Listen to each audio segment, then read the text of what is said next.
নিষিদ্ধের দাবিতে সমাবেশ শুরু, জনতার ঢল। নির্বাচনের রোডম্যাপ দিন, অন্তর্বর্তী সরকারকে ডক্টর জাহিদ। জানাবো ডাকাত সন্দেহ 4 জনকে পিটুনি।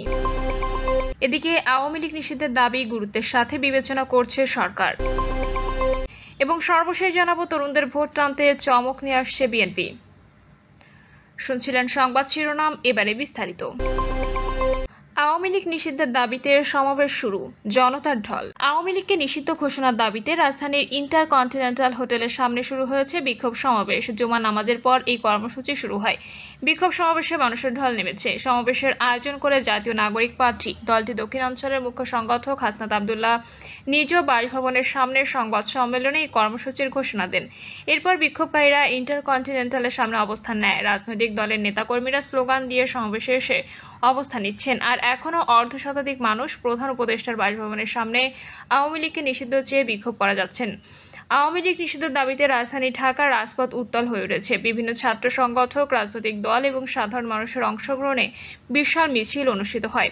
মিছিলে অংশগ্রহণকারী আওয়ামী লীগকে নিষিদ্ধ করার দাবিতে স্লোগান দিতে থাকেন। দেখা গেছে জুমার নামাজের পর থেকেই বিভিন্ন এলাকা থেকে ছাত্র জনতা ও রাজনৈতিক দলগুলোর নেতাকর্মীরা মিছিল নিয়ে সমাবেশের স্থলে এসে জড়ো হতে শুরু করেন। সময় বাড়ার সাথে সাথে মিছিলে অংশগ্রহণকারীর সংখ্যাও বাড়তে থাকে। সমাবেশের স্থলে আওয়ামী লীগ নিপাত যাক, গণতন্ত্র মুক্তি পাক, নিষিদ্ধ করতে হবে আওয়ামী লীগ ইত্যাদি বিভিন্ন স্লোগান দিতে দেখা গেছে। বিক্ষোভকারীরা বলেন, আওয়ামী লীগ গণহত্যাকারী দল। তারা দীর্ঘদিন ধরে গণতন্ত্রকে ধ্বংস করছে। তাদের দুঃশাসনের সময় দেশের মানুষ অতিষ্ঠ ছিল। তাই আমরা তাদের নিষিদ্ধের দাবি জানাচ্ছি। অবিলম্বে আওয়ামী লীগ এবং সহযোগী অন্যান্য সংগঠনকে নিষিদ্ধ করতে হবে। অন্যদিকে মিছিল ও সমাবেশকে কেন্দ্র করে বিভিন্ন স্থানে নিরাপত্তা জোরদার করা হয়েছে। আইন শৃঙ্খলা রক্ষাকারী বাহিনীর সদস্যদের সতর্ক অবস্থান বজায় রাখতে দেখা গেছে। নির্বাচনের রোডম্যাপ দিন, অন্তর্বর্তী সরকারকে ডক্টর জাহিদ। বিএনপি জাতীয় স্থায়ী কমিটির সদস্য ডক্টর এজেডিএম জাহিদ বলেছেন, যৌক্তিক সময়ে নির্বাচনের রোডম্যাপ দিন, নির্বাচন প্রলম্বিত করার চেষ্টা চলছে। তিনি বলেন, দেশি বিশৃঙ্খলা দেখতে চাই না। জনগণ যাদের দেশ পরিচালনার দায়িত্ব দেবে তারাই দেশ পরিচালনা করবে। ডক্টর জাহিদ বলেন, জুলাই আগস্টে দেশের মানুষের মধ্যে যে ঐক্য গড়ে উঠেছে তা ধরে রাখতে হবে। পার্শ্ববর্তী কোনো দেশের চাপে যেন ঐক্য নষ্ট না হয় সেদিকে খেয়াল রাখতে হবে। গণতন্ত্র পুনরুদ্ধারের লড়াই এখনো শেষ হয়নি উল্লেখ করে তিনি আরো বলেন, সুষ্ঠু নির্বাচনের মাধ্যমে দেশের জনগণের সরকার প্রতিষ্ঠা না হলে মুক্তি মিলবে না। বিএনপি চায় প্রবাসীদের ভোটাধিকার সহ সব সুযোগ সুবিধা নিশ্চিত করা হোক। গণতন্ত্র পুনরুদ্ধারের আন্দোলনে প্রবাসীদের ভূমিকার কথাও তুলে ধরেন বিএনপির এই নেতা। ডাকাত সন্দেহে 4 জনকে পিটুনি। ঢাকার ধামরাইয়ে ডাকাত সন্দেহে 4 জনকে পিটুনিতে পুলিশে দিয়েছে স্থানীয়রা। ঢাকার ধামরাইয়ে ডাকাত সন্দেহে 4 জনকে পিটিয়ে পুলিশে দিয়েছে স্থানীয়রা। শুক্রবার বেলা 11টার দিকে এই উপজেলার সুতিপাড়া ইউনিয়নের চাওনা এলাকায় ঘটনা ঘটে। প্রত্যক্ষদর্শীরা জানান, সংঘবদ্ধ ডাকাত দল 3টি প্রাইভেট কার নিয়ে শুক্রবার সকালে উপজেলার শ্রীরামপুর যদি কাটা সড়কের চাওনা এলাকায় অবস্থান নেয়। রাস্তায় ব্যারিকেড দিয়ে যান থামিয়ে ডাকাতি শুরু করে তারা। খবর পেয়ে এলাকাবাসী লাঠি সোঁটা নিয়ে এগিয়ে আসলে সংঘবদ্ধ ডাকাত দলের সদস্যরা প্রাইভেট কার যোগে পালিয়ে যাওয়ার চেষ্টা করে। ওই সময় 2টি প্রাইভেট কার নিয়ে কয়েকজন ডাকাত পালিয়ে গেলেও অপর একটি প্রাইভেট কার সহ 4 জনকে আটক করে স্থানীয়রা। পরে তাদের গণধোলাই দিয়ে পুলিশে দেওয়া হয়। ধামরাই থানার ওসি মোহাম্মদ মনিরুল ইসলাম বলেন, এলাকাবাসীর সন্দেহ হলে 4 জন ব্যক্তিকে প্রাইভেট কার সহ আটক করে থানা পুলিশে খবর দেয়। পরে ঘটনাস্থলে গিয়ে তাদের উদ্ধার করা হয়। বিষয়টি যাচাই বাছাই করে ব্যবস্থা নেওয়া হবে। আওয়ামী লীগ নিষিদ্ধের দাবি গুরুত্বের সাথে বিবেচনা করছে সরকার। স্বৈরশাসন ও সন্ত্রাসী কার্যক্রমের অভিযোগে আওয়ামী লীগ নিষিদ্ধ করার যে দাবি বিভিন্ন রাজনৈতিক দল, সংগঠন ও জনগণের পক্ষ থেকে উঠেছে তার সরকার গুরুত্বের সাথে বিবেচনা করছে। এ ব্যাপারে সরকার রাজনৈতিক দলগুলোর সাথে ইতোমধ্যে যোগাযোগ স্থাপন করেছে। তাদের সাথে আলোচনা করে দ্রুত সিদ্ধান্ত গ্রহণ করবে। এতে আরো বলা হয়েছে, আওয়ামী লীগের নেতা ও সমর্থকদের সন্ত্রাসী কার্যক্রমের বিষয়ে জাতিসংঘের প্রতিবেদন সরকার বিবেচনায় রাখছে। সে পর্যন্ত সকলকে ধৈর্য ধারণ করার আহ্বান জানাচ্ছে। উল্লেখ্য যে ইতোমধ্যে সরকার জনদাবির প্রতি সম্মান জানিয়ে প্রচলিত আইনের অধীনে সন্ত্রাসী সংগঠন ছাত্রলীগকে নিষিদ্ধ করেছে। এছাড়া সরকারের পক্ষ থেকে মানবতা বিরোধী অপরাধের সাথে জড়িত সংগঠনের বিরুদ্ধে ব্যবস্থা গ্রহণের জন্য আন্তর্জাতিক অপরাধ আদালত আইনে প্রয়োজনীয় সংশোধনী আনার উদ্যোগ নেওয়া হয়েছে। ফ্যাসিবাদী সরকারের সাবেক রাষ্ট্রপতি ও হত্যা মামলার আসামি আব্দুল হামিদের বিদেশ গমন সম্পর্কে জনমনে ক্ষোভের বিষয়ে সরকার অবগত। এ ঘটনার সাথে জড়িত সকলের বিরুদ্ধে উপযুক্ত আইনগত ব্যবস্থা নিতে সরকার বদ্ধপরিকর। উল্লেখ্য, শেখ হাসিনা সরকারের আমলে রাষ্ট্রপতির দায়িত্ব পালনকারী আব্দুল হামিদ দিবাগত রাতে দেশ ত্যাগ করার পর রাত থেকে আওয়ামী লীগ নিষিদ্ধ করার দাবি জানিয়ে প্রধান উপদেষ্টার বাসভবনের সামনে অবস্থান করছেন জাতীয় নাগরিক পার্টির নেতাকর্মীরা। শুক্রবার জুমার নামাজের পর সেখানে সমাবেশ শুরু হয়েছে।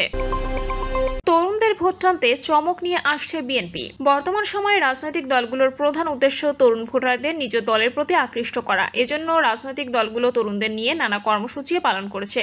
আর এই তরুণ ভোটারদের কাছে টানতে বিশেষ উদ্যোগ নিয়ে বাংলাদেশ জাতীয়তাবাদী দল। এর অংশ হিসেবে মে মাস জুড়ে যুবদল, স্বেচ্ছাসেবক দল ও ছাত্রদল যৌথভাবে 2 দিন করে মোট 8 দিন সেমিনার ও সমাবেশ করবে। 10 সাংগঠনিক বিভাগকে 4টি বৃহত্তর বিভাগে ভাগ করে কর্মসূচি পালন করা হচ্ছে। প্রতিটি বিভাগে ভিন্ন ভিন্ন শিরোনামে সেমিনার হবে। অভিন্ন শিরোনামে হবে তারুণ্যের রাজনৈতিক অধিকার প্রতিষ্ঠা সমাবেশ। চট্টগ্রাম মহানগরে শুক্রবার প্রথম সেমিনার ও শনিবার প্রথম বিভাগীয় সমাবেশ হবে। কর্মসূচি সফল করতে নেওয়া হয়েছে ব্যাপক প্রস্তুতি।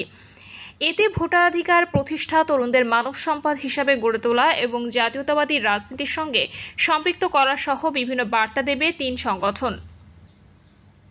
সংশ্লিষ্টদের সঙ্গে কথা বলে জানা গেছে এসব তথ্য। বিএনপির ভারপ্রাপ্ত চেয়ারম্যান তারেক রহমানের নির্দেশনা অনুযায়ী এই কর্মসূচি গ্রহণ করেছে 3 সংগঠন। সংগঠনগুলোর নেতারা বলছেন, জুলাই আগস্টে ছাত্র জনতার অভ্যুত্থানে শেখ হাসিনা সরকারের পতন হয়। এর নেতৃত্বে ছিলেন তরুণেরা, তারাই গণ অভ্যুত্থানের মূল চালিকা শক্তি।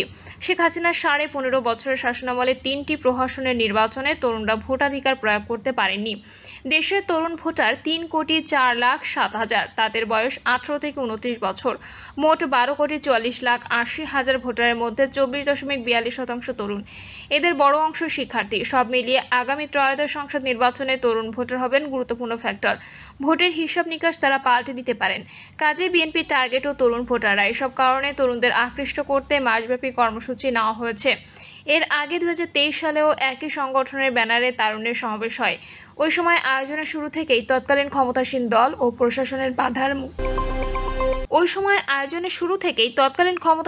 ও প্রশাসনের বাধার মুখে পড়ে।